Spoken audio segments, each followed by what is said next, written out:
bird on a tree. I'm just sitting here. I got time. It's clear to see. From up here, the world seems small. We can sit together. It's so beautiful, you and me. We meant to be in the great outdoors, forever free.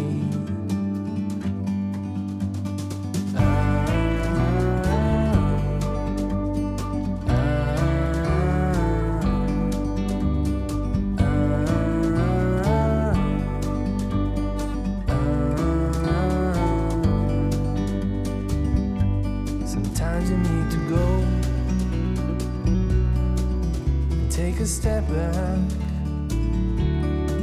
to see the truth around you. From a distance you can tell.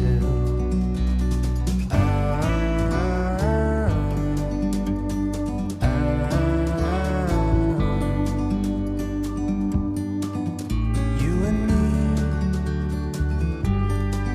were meant to be in the great outdoors, forever free. You and me meant to be in the great outdoors, forever free.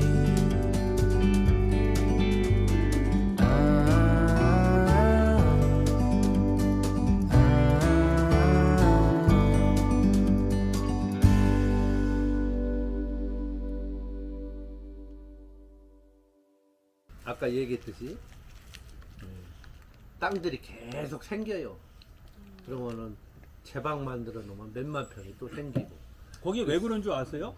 내포 땅은 산이 없어요. 여기 산 없죠. 그래서 비산 비하라 그래. 산도 아니고 들도 아니고. 그 다음에 여기는 강이 없어. 그러니까 하천이 많다고 이렇게. 그러니까 하천이 많으니까 딱 막으면은 옥토가 되는 거죠. 여기 근데 그래서 천의 요지. 근데 그런 지역인데, 그러니까 지역에 있는 모든 특권을 가지고 있고 소유를 쥐고 있는 누군가 패권이 있는 사람들 속에는, 그 공간 속에서는 누군가 희생하고 그 사람들의 어떤 의식주 문제를 해결해주는 특권 하층민들이 있게 마련이에요. 이게 우리 1970년대, 80년대만 해도요, 80년대 초만 해도 우리 시골에서는 그 집에서 오랫동안 대대로 이렇게 그 노비 마냥 사는 사람들이 있었어요. 응, 무서워서. 그러니까 머리가 한 뭐 70몇 살 먹은 할머니가 쬐그는 애들 보고 아이고 도련님 하고. 네? 우리 나도 그랬어. 나 그 소리 네. 많이 들었어. 시골에서. 네. 응. 이미 이제 광무개혁 때, 저 가부개혁 때 노비 철폐를 하잖아요. 예? 노비 제도를 다 없애버려도 1894년 네. 그 그러니까 갑오개혁도 다 없어요. 가부경장. 가부개혁 때 노비를 그럼 다 없애라. 그게 노비를 없애준 게 신분해방 시켜준 게 누구냐면 사실 일본 애들이요. 맞아. 아니, 일본 애들이 맞아요. 일본 애들이 사실은 그런 거예요. 그 오드리라고 대사 있던 애. 얘가 이제 그 내정 간섭 하면서 아유 천국에서 벗어날 수 있게 독립국이다 이거지. 이 독립국으로서는 이런 신분 해방도 좀 시켜줘야 된다. 그래서 노비제도 없애버렸어요. 일본 애가 그랬거든. 일본이 메이지 유신 때. 그래서 뭐 그렇게 해방을 시켜준 거는 고마운 일이지만 또 이게 또 나라까지 다 잡아먹었으니 참 비운이지.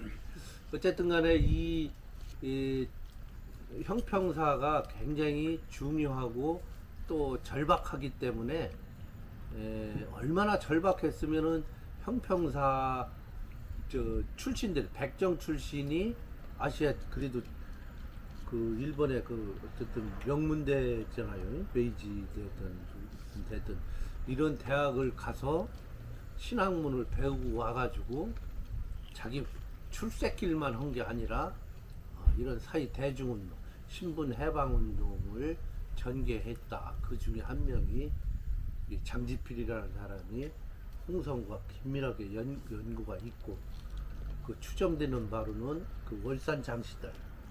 그래서 월산 장시들이 그 내포의 모스크바였어요. 다 좌익 공산주의 운동하는 사람들 많고 또 거기에 희생된 사람도 제일 많고. 그게 어디냐면 저기 홍성에서 구항 가다 보면은 오른쪽에 현대정유 있죠. 주유소 현대정유 있잖아요. 아세요? 그 언저리가 그네들 살던 거. 아니 하여튼 그 법원 그 위 동네요. 거기가 월산 장시들 나와버려.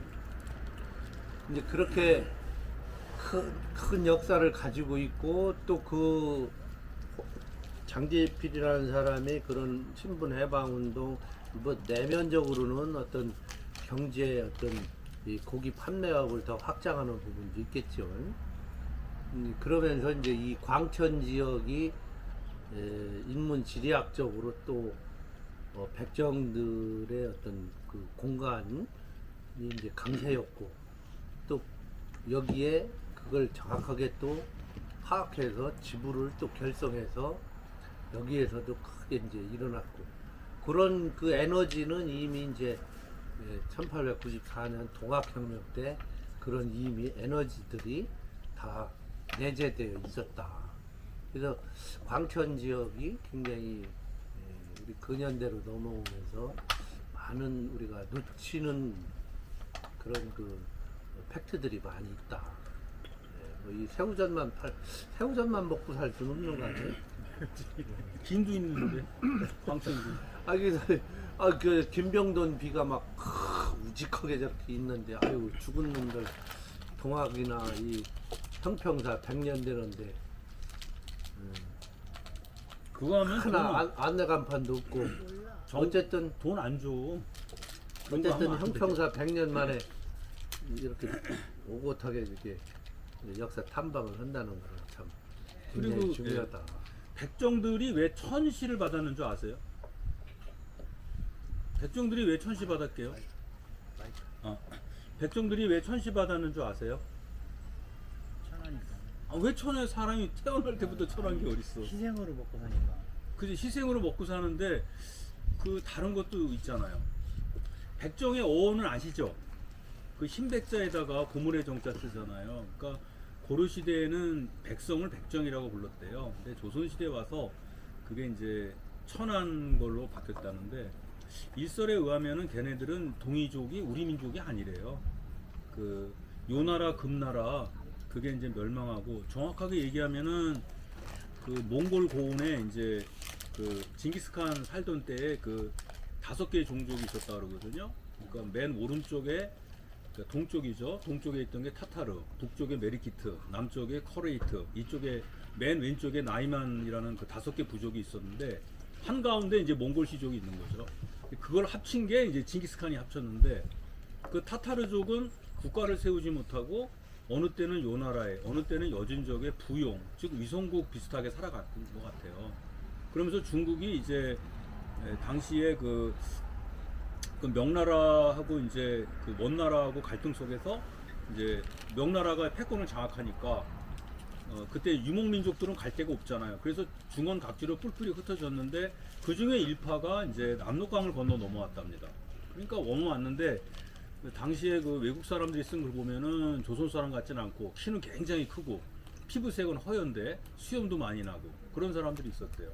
그 사람들이 자꾸 들어와서 이제 난리를 피고 이제 국경 지역을 어지럽히니까 조선에서는 골칫거린 거죠. 그래서 그 사람들을 붙잡아다가 이제 농토도 나눠주고 농사도 시켰더니 이놈들이 농사를 못 짓는 거예요.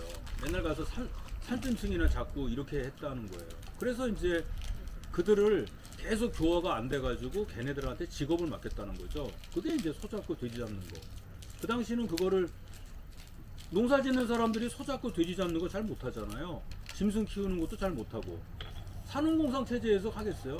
근데 걔네들은 유목민족이기 때문에 그걸 잘한다는 거죠. 뭐 산짐승 같은 거 활로 쏘고 이러는 건 잘하잖아. 말 타는 거. 근데 농사 짓는 데는 말 타고 그러는 게 뭐 크게 중요하지 않지 않습니까? 사농공상 그렇게 해서 걔네들을 이제 그 백정지휘를 맡겼다 그런 얘기를 하더라고요. 물론 이제 정교님 말씀대로 사람을 죽이고 이제 그러는 거니까 일단은 도살하고 그런 건 좀 흉악하잖아요, 상거를. 그런 것과 겹쳐서 이 사람들이 가장 천하게 인식된 아마 그 민족적인 것도 있는 것 같아요. 그런 것도. 대통령이 예. 그 얘기 나라 유목민족들이 들어와서 이제 그런 일을 하다 보니까 타타르족들 이민족이니까 천시를 한 거지 처음에는. 그런 것도 있다라고 하더라고요. 그리고 형평이란 말은 형이라고 하는 것은 균형 잡히다 할 때 형자를 쓰는 거고 평이라는 것은 이제 그 형평에 평준한 거예요. 우리가 이제 성균관이라는 거 아시죠? 성균관이라는 게 균을 완성한다는 거잖아요. 그래서 동양에서는 잘 사는 걸 그렇지 원치 않았어요. 다 고만고만하게 살아야 돼요. 나쁘게 말하면 독속의 개꼴이라고 독속에다가 개를 집어넣으면은 한 놈도 못 나와. 자꾸 끌어당겨가지고. 그래서 이게 평균 사상 이런 것에 의해서 형평이란 말은 그런 데서 나오지 않았나 그렇게 되고 가장 쉽게 이해할 수 있는 거는 아까 이제 박 소장이 말씀하셨던 미국의 노예를 생각하시면 돼요. 노예보다도 더 천한 존재였어요. 노예는 노예니까 사고 팔았지만 얘네들은 인신상에서는 자유로웠단 말이에요. 근데 자유로운데 이성이 있다는 걸 인정하면서 그거를 발휘를 못하게 했으니까 진짜 힘들었지. 하루도 못 살 거예요. 사람 편하고. 얘도 잘 맞지. 그래서 이런 게 아마 있었는데 결국 이 사람들이 나중에 이렇게 그 친일로 가거나 이거는 어쩔 수가 없는 상황이에요. 그리고 정부에서 탄압도 많이 했고 그래서 아마 그렇게 된 것 같아요. 그 과정에 대해서 많이 박 소장님 좀 아니까 이렇게. 아이 과자 좀 먹걸랑 좀 주지. 그래요. 내가 그럼 얘기할게요. 네. 그러면 일단은 이제 형평사 운동이 이제 실패는 했잖아요. 네. 이제 그 뜻을 이루지는 못했는데 그래도 이 사회에서 가장 낮은 신분에 있던 그 천민들이 우리도 이제 사람처럼 사람 대우를 해달라고 한 거 아니야 지금 이렇게 그렇죠. 그 주장을 한 거 아니야. 네. 그러니까 실패는 했지만 그런 운동들이 이 사회 당시 사회에 미쳤던 그 반향 같은 거는 있었을 것 같아요. 운동을 실패했을 때. 그래서 그 의의를 어떻게 평가를 하는지.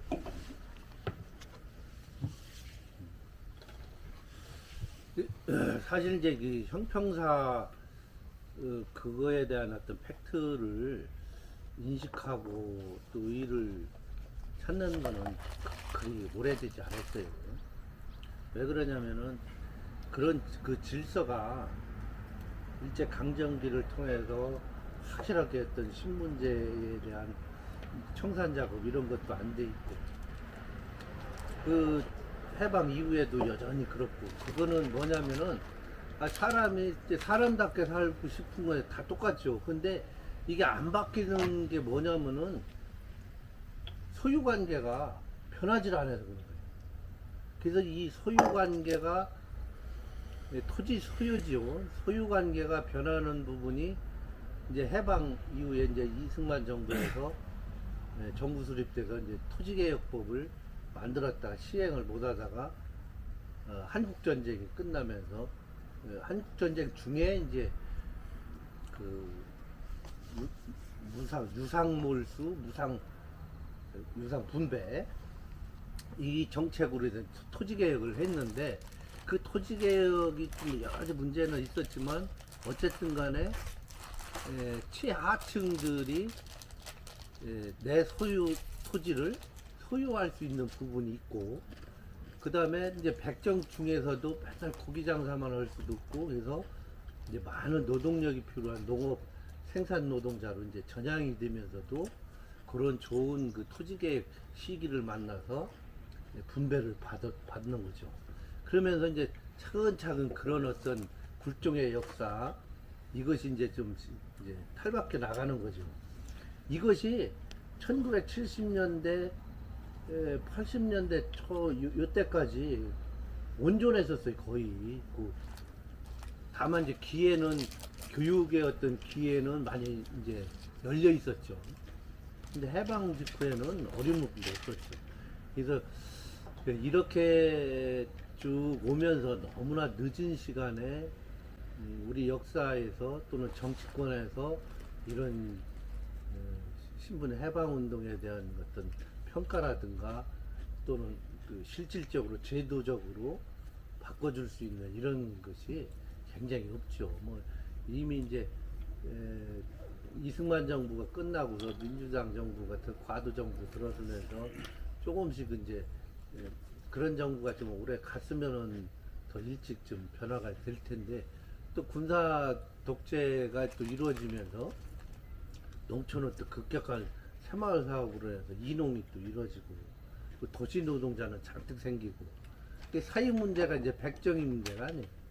근데 이런 것이 이제 시대가 자꾸 흐르면서 이제 국내 여러 가지 이제 그 경제 분야도 바뀌고 하면서 지금은 이제 옛날 백정이 아닌 사람이 백정이 하던 일을 막 하고 싶은 거예요 그게. 내가 육간집을 하면은 막 고기 시켜 먹어. 레시피가 막 좋고 막 해서 하나의 광시 같은 데는 옛날로 얘기하면은 백정촌 아니요? 백정 먹거리 타운이지 따져보면. 아니 근데 이게 진짜 세상이 거꾸로 된 거죠. 뭐 횡성도 횡성한우, 뭐 홍성도 홍성한우. 뭐 3대째 고기 왜? 팔았다고. 뭐 이게 이제 네, 백정이 아니면서도 뭐 3대째 뭐 1960년 뭐 64년 센스 막 이렇게 붙여놔. 세상이 완전 바뀐 거지 이게.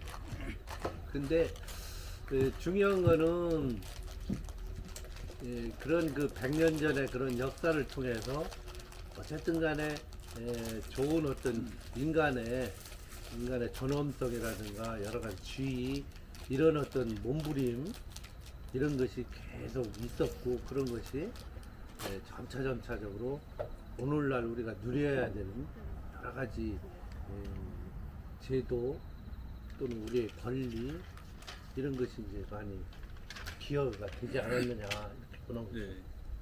그리고 이게 이제 사실은 이 천민 그 신분해방 운동하려면 또 이제 유럽의 역사를 다 건드려야 되는데 제가 너무 장황하게 얘기한다고 이제 그러셔서 제가 말씀을 드리기가 좀 그렇습니다. 근데 이게 사실은 그러니까 왜 이게 이제 노예 해방이나 그 신분을 평등화시키냐면은 이제 일단 중국이에요. 중국이 이제 유럽 애들한테 깨졌거든요. 1840년에 그 아편 전쟁 때 중국이 영국한테 깨졌잖아요. 근데 영국한테 진 게 아닙니다. 영국의 상선한테 깨진 거예요. 말도 안 되는 거죠. 중국이라는 큰 나라가 일개 상선한테 그 상단한테 깨진 거예요. 근데 그 당시는 그 상선에다가 배에다가 대포를 싣고 다녔어요. 해적들이 많아서. 그러니까 만약에 정규군이 오게 되면은 저건 뼈도 못 추리는 거예요.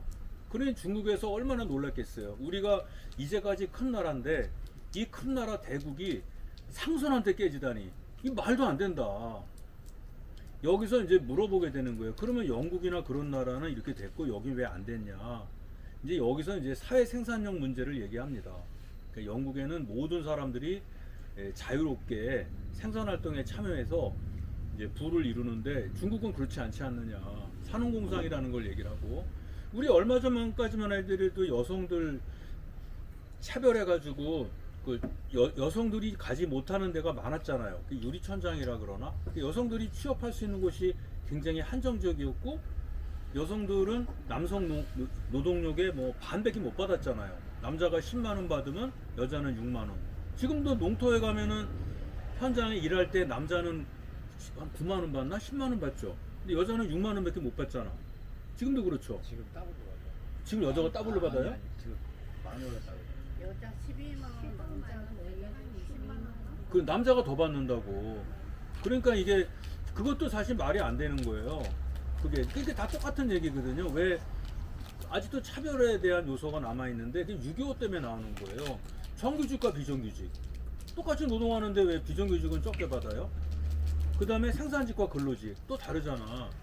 이런 게 이제 유교적인 건데 아마 저기 아시겠지만 혹시 인도 얘기를 해주시면 인도는 아직도 신분제도가 나. 그렇죠. 인도는 우리도 거기 신분제도하고 우리 신분제도 뭐 차이가 뭐야? 거기는 아주 거긴 종교적인 거예요. 종교적인 그거 거죠. 좀 설명 좀 해주시죠. 왜 그거는- 아직도 거기는 왜 아직도 없어지고 있는? 그거는 저희 브라만인데 이제 그 브라만, 크샤트리아, 바이시아, 수드라 이렇게 네 계층이죠. 네 계층. 그건 이제 카스트 제도에서 나 종송이 있어요. 그게 씨가 있대. 우리는 그렇게까지는 얘기를 안 하거든요. 우리나라도 마찬가지인데 우리는 이제 그거를 도덕적인 걸로 설명을 하죠. 걔네들은 씨가 있어요. 여기 딱 있으면 저는 이제 높은 사람이야. 나머지는 그냥 당신들은 아무거나 가져 이렇게 되는 거예요. 일본은 종송이 있어요. 종송. 종자가 씨가 있는 거예요.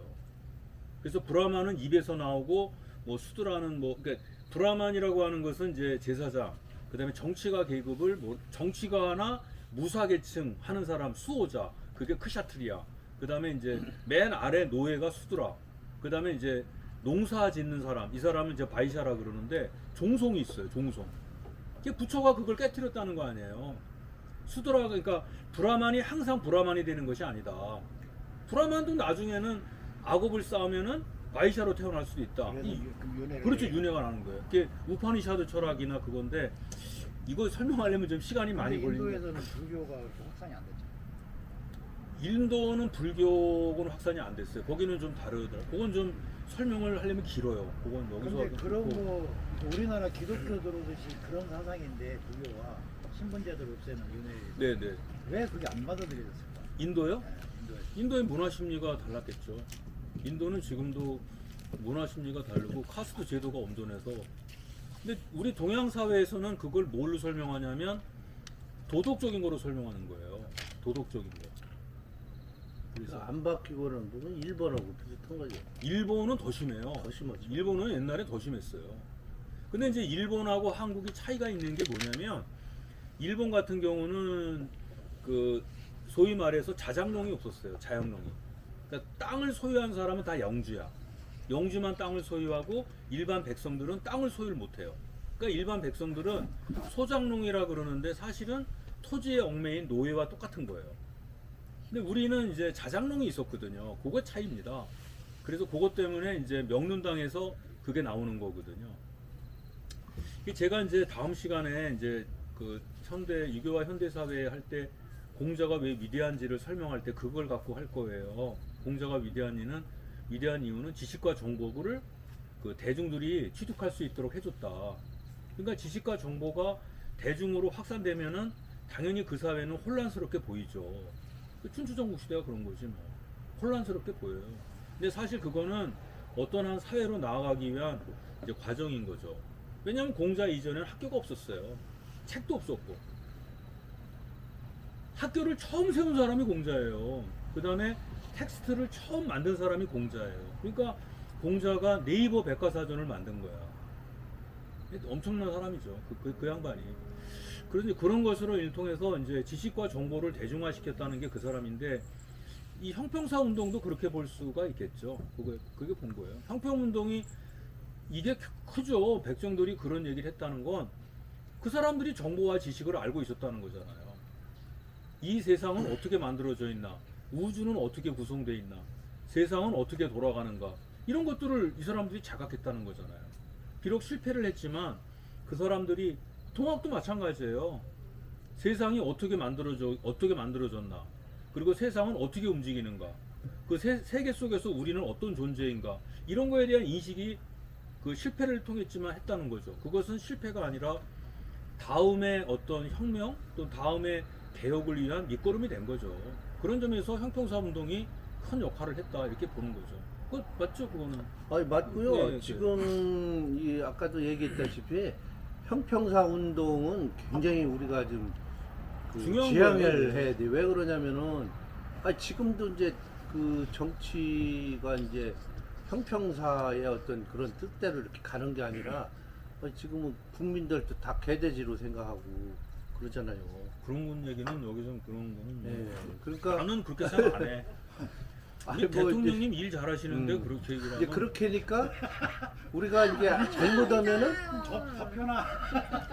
그러니까 네, 잘못하면은 우리도 야 이게 우리 갈수록 이제 어떤 비정규직도 그렇고 여러 가지 국격이 문제도 올라갔는데. 있는데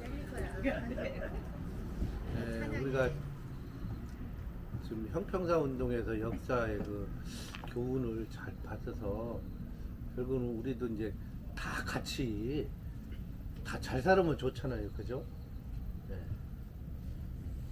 그러면 마지막 질문으로 형평사가 운동이 일어나는데 어차피 형평사 그런 운동이 일어나려고 그러면 기저에 깔리는 어떤 사회 분위기나 정신이 있어야 될 거 아니에요. 백정들이 우리도 신분제에서 탈피해서 살아야 되겠다는 어떤 정신이 있을 거 아니에요. 네. 그게 공유가 돼요. 그 운동으로 번지는 거잖아요. 네. 그 과정에서 우리나라에 들어온 천주교나 기독교나 이런 거에 영향은 관계성이 없어요. 그거는 없었던 천주교는 굉장히 보수적인 종교예요. 천주교가 우리나라의 인권 운동에 도움 줬다는데 그건 아닙니다. 천주교는 그거는 아니에요. 걔네들은 그 자연법 사상 스콜라 철학은 아니고요. 천주교는 아니고 기독교는 모르겠어요. 그리고 이제 아까 말씀드렸는데 이게 이제 뭐냐면은 저는 이제 이런 걸 보면은 예를 들어서 옛날에 노동운동 했던 사람 중에 전태일 같은 사람 있잖아요. 전태일이 이제 그 노동운동에 그 한복판에서 분신했지 않습니까? 근데 그때 우리가 그 노동운동이 실패했다 그러지만 그거 아니거든요. 그러니까 이게 백정의 형평운동은 사실은 우리가 자생적으로 일어나지는 못했어요. 왜냐면 아시아 사회라는 게 우리가 사는 아시아 사회는 그 자연의 그러니까 이런 어떤 자신에 대해서 생각을 못했어요. 이게 사람들은 이제 심지어 서양 애들 말하면은 아시아에 과연 윤리나 도덕이 있었느냐? 이 사회는 그게 없고 나는 누구인가에 대해서 생각을 못했어요. 우리는 왜냐하면 사회에서만 생각되는 거예요. 나는 남편의 아내고 아내의 남편이고 또는 무슨 뭐 아들의 엄마고 엄마의 아들이고 뭐 이런 식으로 해서 역할로만 인식이 됐지 나는 누구인가에 대해 생각을 못했어요. 그러니까 예를 들어서 이 아시아 사회에서는 인간이란 무엇인가에 대한 정의가 없어요. 인간은 이성적 존재다 이런 정의 없어요. 우리는 항상 어떤 역할 속에서만 파악한 거예요. 그러니까 관계 속에서만. 그렇죠, 관계죠. 너는 군자가 돼야 된다. 너는 소인이 되면 안 된다. 이런 식의 얘기를 했지. 너는 사람이 돼야 된다. 근데 사람이란 개념이 사람은 사람 사이에서만 사람이라고 하듯이 관계 속에서 파악된 거예요. 그러니까 나는 누구인가에 대해서 생각을 하질 못했던 거예요. 근데 이런 게 그런 분위기 속에서도 불구하고 일본에서 왔죠. 그러니까 이제 그 사람들이 뭐 글을 모르는 사람이니까 공부해갖고 무슨 사상이 습득된 건 아닐 것이고 어떤 사회적 분위기나 뭔가 자기네들이 봤을 때 우리가 지금까지 살아온 게 천민으로 이 사회에서 살아온 게 부당한 것이구나라는 걸 자각을 했을 거 아니에요. 어쨌든 아니 자각은 언제 누가 하냐면요. 교육을 시켰든지 어떤 그런 거에 대한 깨달음이 있으니까 이제 그 운동이 일어나는 거야.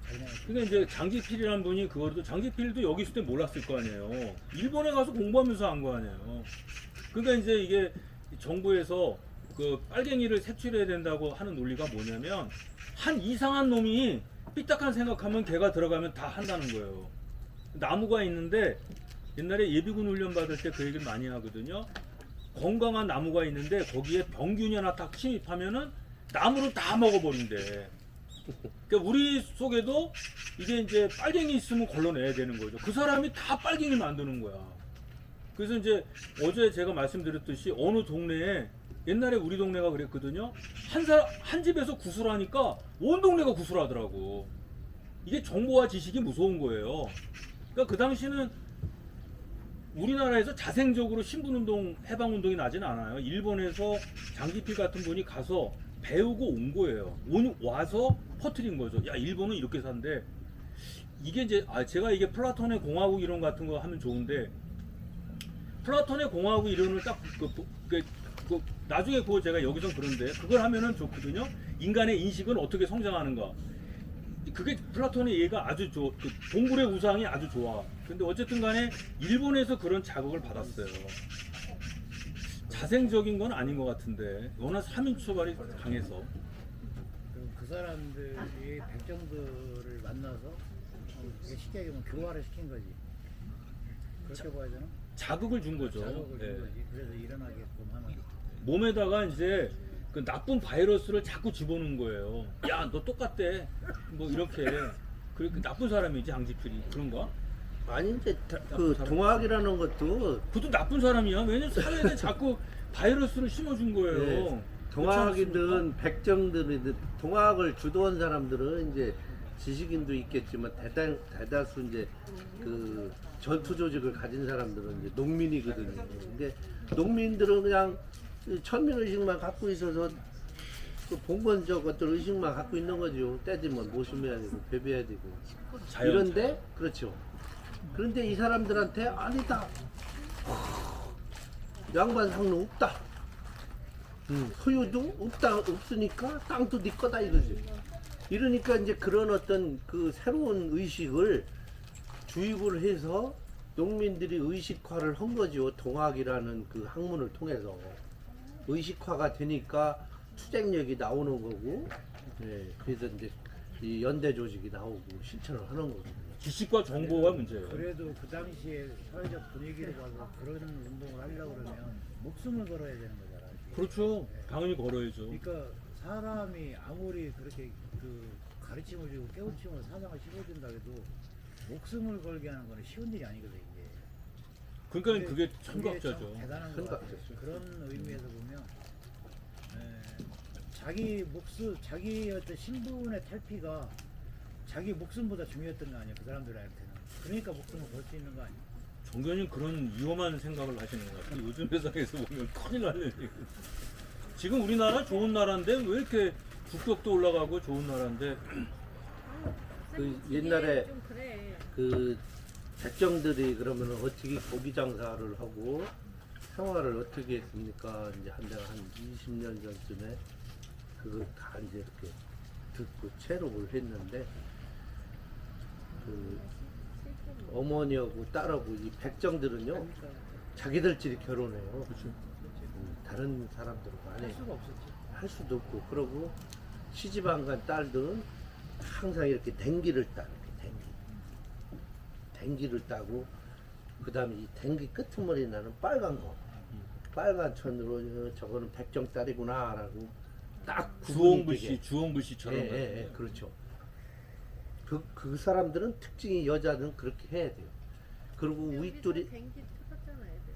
다른 사람들 다 댕기를 틀었죠. 근데 백정들은 백정딸은 꼭 끄트머리에 길게 빨간 거를 이렇게 표시를 해. 그 레게 그 자메이카처럼 이렇게 따는 머리 있잖아. 예, 그런 거. 조금 다르지. 다르지. 한 가지요. 이 장금이가 실존 인물이에요. 우리가 아는. 장금이가 누구야? 미안해요. 응?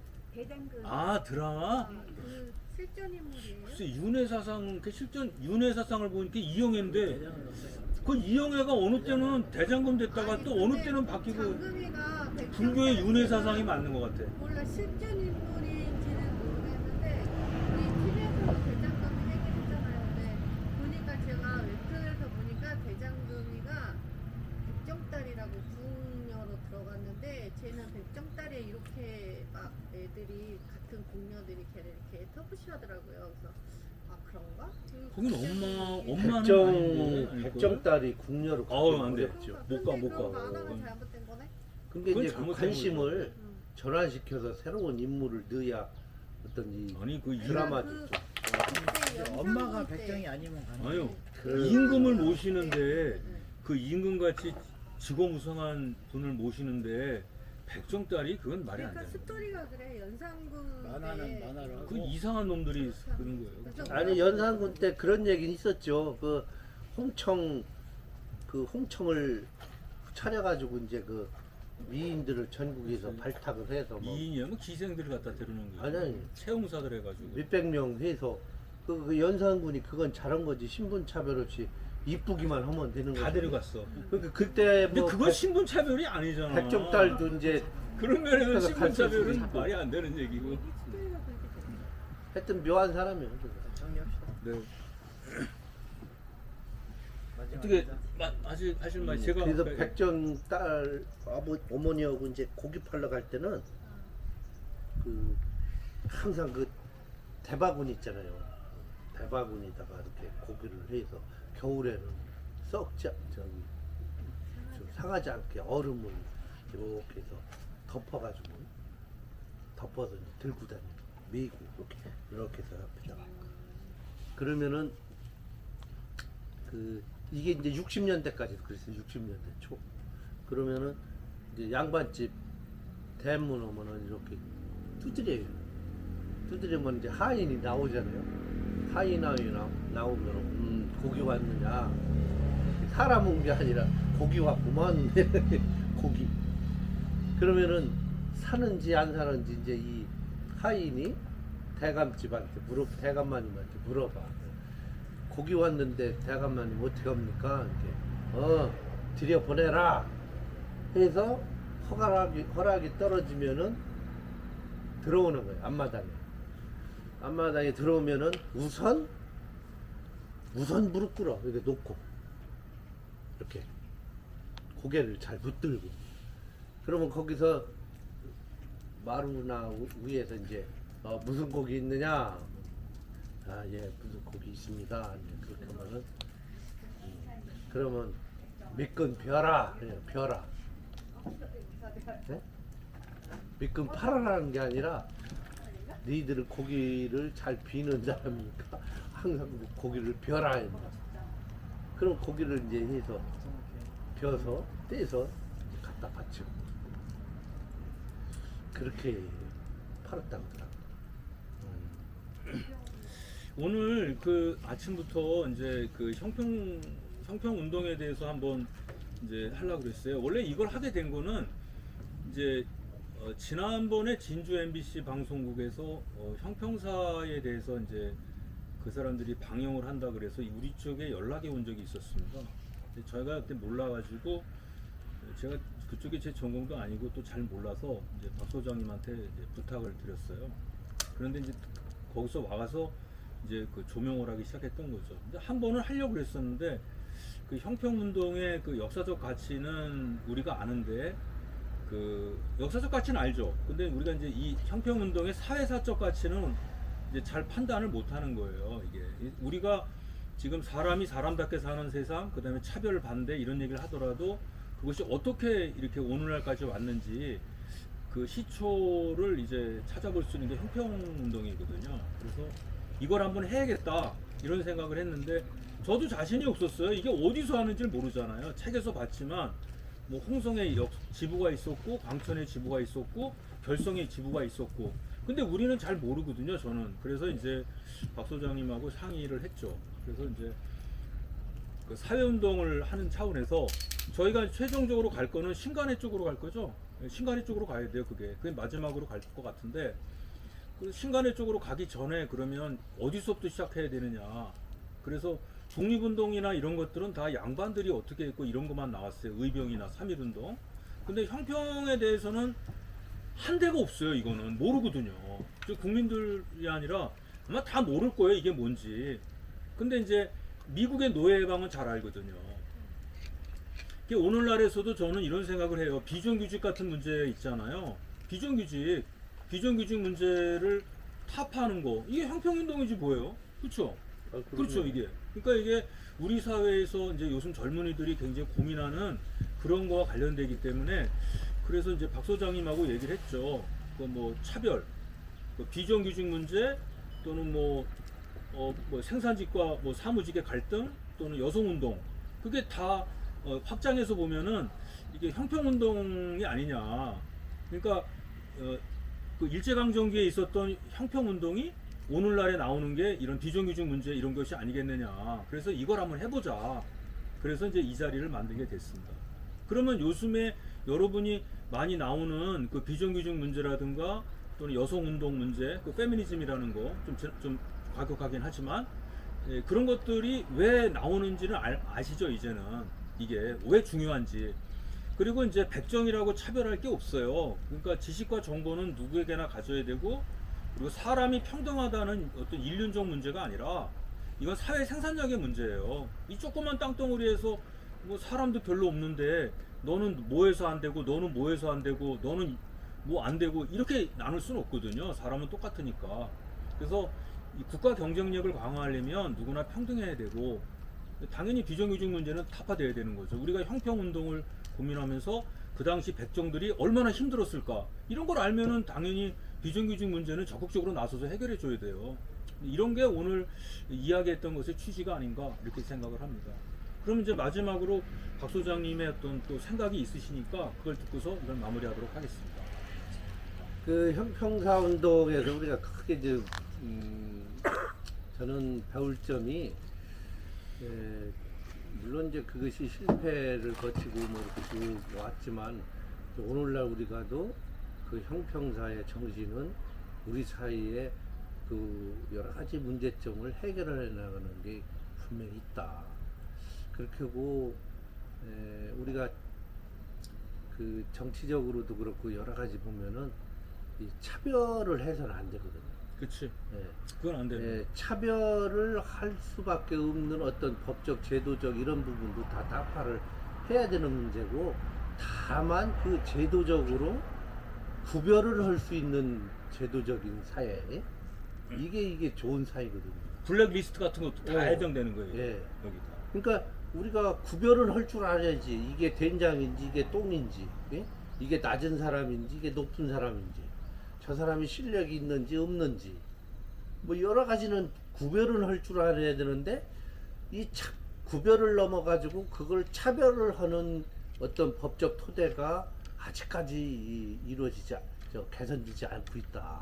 이게 그런 부분이 어떻게 보면 형평사 운동에서 온 여러 가지 그 교훈을 받아서 바꿔나갈 수 있는 그런 기회가 아닌가 이렇게 생각이 듭니다. 하여튼 100년 만에 의미 있는 모임이라고 생각합니다. 고맙습니다. 네. 네, 오늘은 이거로 마치고 다음 달에는 지금 이제 박 소장님과 상의하는데 그 이군주 선생님 있어요. 아까 말씀드렸던 1910년에 자결하신 이군주 선생님인데 좀 새로운 측면에서 좀 접근해 보려고 그럽니다. 어떻게 하냐면 일단 저희가 예산으로 갈 거예요. 예산하니까 이상하게 당진 면천과 면천 예산을 갈 겁니다. 왜냐하면 어디서 출발할 거냐면 색가시에서 출발을 해서 면천이죠. 면천하고 예산에 가서 화엄사 그쪽을 보고 독꽃을 갔다가 홍두성에서 끝날 거예요. 네. 거기가 이군 선생이 그 다녀가는 길이거든요. 그래서 그런 걸 보시면서 당시에 그 동학 또 3.1운동, 3.1운동은 아니고 의병, 그다음에 계몽운동 이게 다 그 안에 들어갈 겁니다. 한일 병탄. 네, 한일 병탄 문제하고 왜 당시에 그 선비들이 자결할 수밖에 없었는지, 그리고 지금 우리가 지금 상당히 어렵습니다. 이렇게 국난 시절에 우리는 어떻게 이제 행동하고 말하고 또 사고해야 되는지 그거를 다음 시간에 알아보겠습니다. 좋아요. 아주 네, 중요한 거니까. 네. 고암 이용로 선생도 다 거기. 네, 거기 다 보고 이세아백도 볼 거예요. 또 이문세. 이문세 다. 네. 중요한. 그러면 여기서 마치고 네. 수고하셨습니다. 네.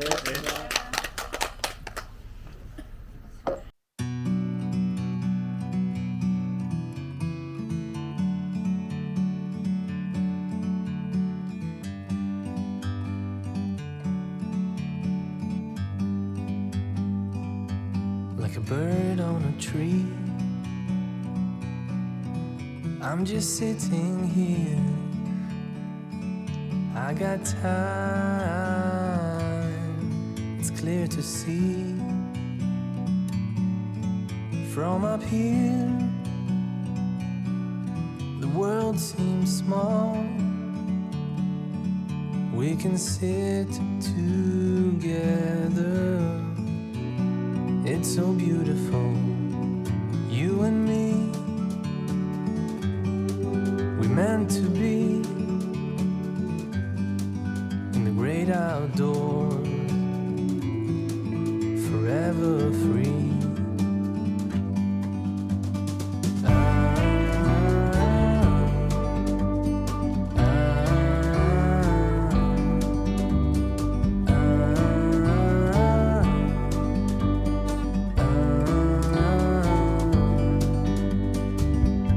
Sometimes you need to go take a step back to see the truth around you. From a distance you can tell.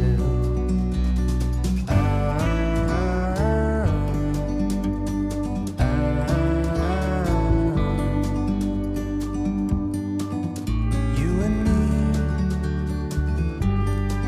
were meant to be in the great outdoors, forever free. You and me meant to